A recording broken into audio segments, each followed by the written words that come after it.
போற்றுதலுக்கும் வணக்கத்திற்கும் உரிய ஜனநாயகத்தின் எஜமானர்களாகிய வாக்காளர் பெருங்குடி மக்களே, நான் இந்த மதுரைக்குள்ளே வருகின்ற பொழுது ஒரு 3-4 இடங்களிலே இந்த பிரச்சாரத்திலே பங்கெடுத்துக் கொண்டேன். மற்ற பகுதியில வேட்பாளர்கள் போகிற பொழுதெல்லாம் அதிமுகவினுடைய வேட்பாளர்கள், திமுகவினுடைய வேட்பாளர்கள், கம்யூனிஸ்ட் கட்சியினுடைய வேட்பாளர்கள் போகிற பொழுதெல்லாம் அங்கே இருக்கிற மக்கள் கேள்வி கேட்கிறார்கள், எதிர்க்கின்றார்கள். இப்ப உதயநிதி பிரச்சாரத்துக்கு வந்தாரு, அவர்கிட்ட எல்லாரும் கேள்வி கேட்டாங்க. தமிழச்சி தங்கப்பாண்டியன் பிரச்சாரத்துக்கு போனாங்க, அவர்கிட்ட எல்லாரும் கேள்வி கேட்டாங்க. நம்மால சு வெங்கடேசன் பிரச்சாரத்துக்கு போனாரு, எல்லா மக்களும் உள்ள விடாம எதிர்ப்பு தெரிவிச்சாங்க. ஆனால் பேராசிரியர் சீனிவாசன் செல்லுகிற பொழுது நரேந்திர மோடி தாசன் வந்து விட்டார், மோடியின் சீடர் வந்து விட்டார், இதோ நம்முடைய மதுரை மன்னனுடைய நாடாளுமன்ற உறுப்பினர் வந்து விட்டார் என்று சொல்லி பேராசிரியர் சீனிவாசனுக்கு அமோக வரவேற்பை இன்றைக்கு இந்த மதுரையிலே எங்கு பார்த்தாலும் கொடுத்துக் கொண்டிருக்கிறார்கள். நம்முடைய நரேந்திர மோடி அவர்கள் மீண்டும் மோடி வேண்டும் மோடி என்கிற அடிப்படையிலே 400 இடங்களுக்கு மேல் பெற்று அவர் இனி நம்முடைய டெல்லி நாடாளுமன்றத்திலே அரசாள போகிறார். ஆனால் தமிழகத்திலே ஒரு அரசியல் மாற்றம் ஏற்பட்டுக் கொண்டிருக்கிறது.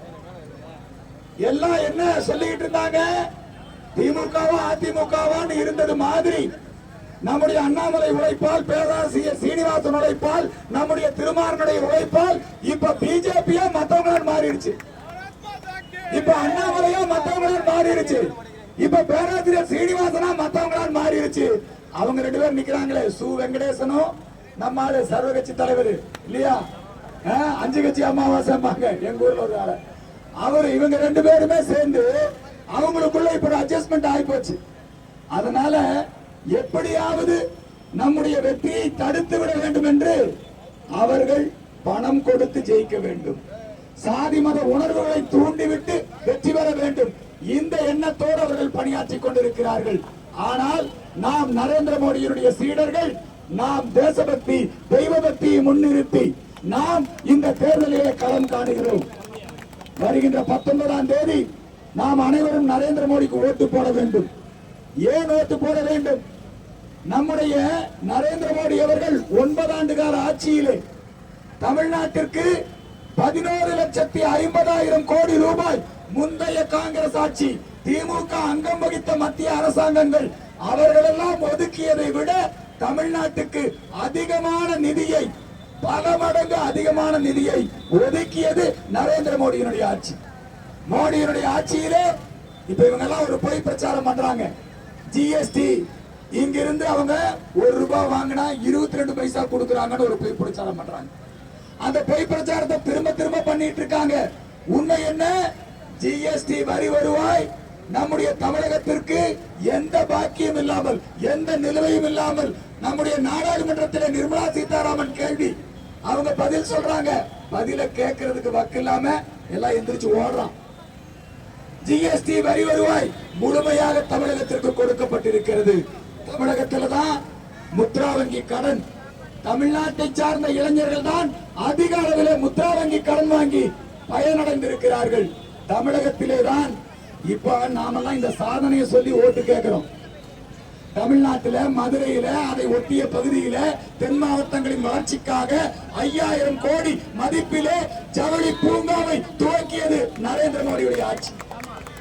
தென் மாவட்டங்கள் முன்னேற வேண்டும் என்பதற்காக பல திட்டங்களை தீட்டி செயல்பட்டுக் கொண்டிருப்பது நரேந்திர மோடி ஆட்சி. கிராமங்களிலே குடிதண்ணீர் குழாய்கள் மூலம் வழங்கப்பட வேண்டும், ஜலஜீவன் திட்டம் தமிழகத்திலே அதிகமாக பலனடைந்திருக்கின்றோம். விவசாயிகளுக்கு வருடத்திற்கு 6000 ரூபாய் நேரடியாக வங்கி கணக்கிலே வரவு வைக்கப்படுகிறது.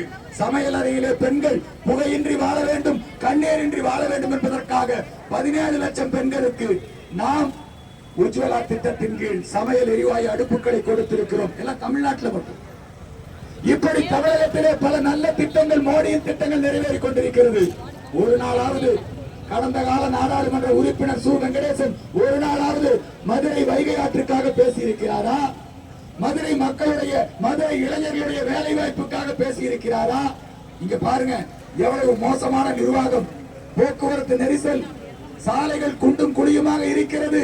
மதுரையிலே எந்த உட்கட்டமைப்பு வசதிகளும் கிடையாது. இதுக்காக ஒரு நாள் கூட வெங்கடேசன் பேசினது இல்ல. வெங்கடேசன் என்ன பேசுவாரு? மணிப்பூர். வெங்கடேசன் என்ன பேசுவாரு? காஷ்மீர். வெங்கடேசன் என்ன பேசுவாரு? சனாதன ஒழிப்பு. வெங்கடேசன் என்ன பேசுவாரு? சித்திரை திருவிழாவை இழிவுபடுத்தி பேசுவார். இதுதான் வெங்கடேசனுடைய வாடிக்கை. இந்த வெங்கடேசன் அவர்கள் அவரால் ஒரு பயணம் இந்த மதுரை மக்களுக்கு இல்லை. அவர் ஒருவேளை வெற்றி பெற்றால் கூட அவங்களுடைய கூட்டணி அங்க வரப்போறது இல்லை. இப்ப நாம சொல்றோம் நரேந்திர மோடி நம்முடைய பிரதமர் வேட்பாளர், நாம ஓட்டு போட்டா மோடி பிரதமர் ஆவாரு. இப்ப அதிமுக ஓட்டு போட்டா யார் பிரதமர் ஆவாங்க? வெங்கடேசனுக்கு ஓட்டு போட்டா யார் பிரதமர் ஆவாங்க? நம்முடைய நரேந்திர மோடியினுடைய நல்லாட்சி தொடர வேண்டும். தமிழகத்திலே நல்லதொரு அரசியல் மாற்றம் வர வேண்டும். லஞ்ச ஊழல் ஒழிய வேண்டும். அதற்காக அண்ணாமலை நம்முடைய தமிழகத்திலே ஒரு ஊழல் எதிர்ப்பு யுத்தத்தை நடத்தி கொண்டிருக்கிறார். டிஎம்கே 1, 2, 3 வரிசையா வந்துகிட்டே இருக்குது. அந்த ஊழல் குற்றச்சாட்டுக்கு இவங்க பதில் சொல்றது இல்ல. அவங்க என்ன பதில் சொல்றாங்கன்னா, ஏன் எங்க மேல இருக்கிற ஊழலை மட்டும் சொல்றீங்க, ஏன் ஏடிஎம்கே மேல சொல்லல? நான் ஊழல் பண்ணலன்னு சொல்றது இல்ல. ஊழலை நியாயப்படுத்துறாரு பொன்முடி. நாங்க என்ன சில 100 கோடி தானே வாங்கியிருக்கோம், ஏடிஎம்கே பல 100 கோடி அடிச்சிருக்கு. இப்படி பேசுறாங்க. இதேதான் கருணாநிதி பேசிட்டு இருந்தாரு. ஊழலை நியாயப்படுத்தினாரு. தேன் எடுத்தா புறங்கைய நக்குவான். கருணாநிதி சொல்றாரு, தேன் எடுத்தா புறங்கைய நக்குவான். கொஞ்சம் புறங்கைய நக்கினதுக்கு நம்முடைய தமிழ்நாட்டு கஜானா காலி ஆயிடுச்சு. முழு கையை நக்கிறதா என்ன இருக்கும்? என்ன ஒரு குடும்பம் பிழைப்பதற்காக, கோபாலபுரத்து குடும்பம் பிழைப்பதற்காக இன்றைக்கு தமிழ்நாட்டில் எல்லாமே நஷ்டத்துல போகுது. சமீபத்தில் பட்ஜெட் போட்டாங்க. அந்த பட்ஜெட்ல எத்தனை கோடி கடன்? 11 லட்சம் கோடி ரூபாய் கடன் வாங்கியிருக்கான் தமிழ்நாட்டு மக்கள். இந்த 2-3 வருஷத்துக்குள்ள மட்டும் மறுபடியும் பட்டாதுன்னு கடன் வாங்கலாம். இவங்க நம்முடைய தமிழ்நாட்டில் திராவிட மாடல் என்கிற பெயரிலே சாராய மாடல், திராவிட மாடல் என்கிற பெயரிலே போதைப் பொருள் மாஃபியாக்கள், திராவிட மாடல் என்கிற பெயரிலே எங்கு பார்த்தாலும் சட்டம் ஒழுங்கு சீர்குலைவு. இந்த நிலைமை மாற வேண்டும். தமிழகத்திலே அரசியல் மாற்றம் வேண்டும் என்பதற்காகத்தான் நம்முடைய பேராசிரியர் சீனிவாசன் அவர்கள் நரேந்திர மோடியினுடைய சீடராக இங்கே நல்ல பல திட்டங்களோடு உங்கள் மத்தியிலே தாமரை சின்னத்திலே வாக்குகளை கேட்டு வருகை தந்திருக்கிறார். வருகின்ற 19ஆம் தேதி நாம் அனைவருமே, நமக்கெல்லாம் ஒரு நல்ல பாக்கியம் கிடைச்சிருக்கு நம்ம வாழ்நாள்ல. நரேந்திர மோடி மீண்டும் பிரதமராவதற்கு நாம வர 19ஆம் தேதி தாமரை சின்னத்துல நாம் எப்படி ஆண்டவனுக்கு பூ எடுத்து போட்டு பூஜை பண்ணுவோமோ, அது மாதிரி நரேந்திர மோடிக்கு தாமரை சின்னத்திலே ஓட்டுக்களை போட்டு மோடி பிரதமராவதற்கு வழிவகுப்போம். நம்முடைய பேராசிரியர் சீனிவாசனை வெற்றி பெற செய்வோம். அடுத்து நம்ம திருமாவளவன் பேசணும். ஆகவே இந்த அளவில் நான் நிறைவு செய்கிறேன்.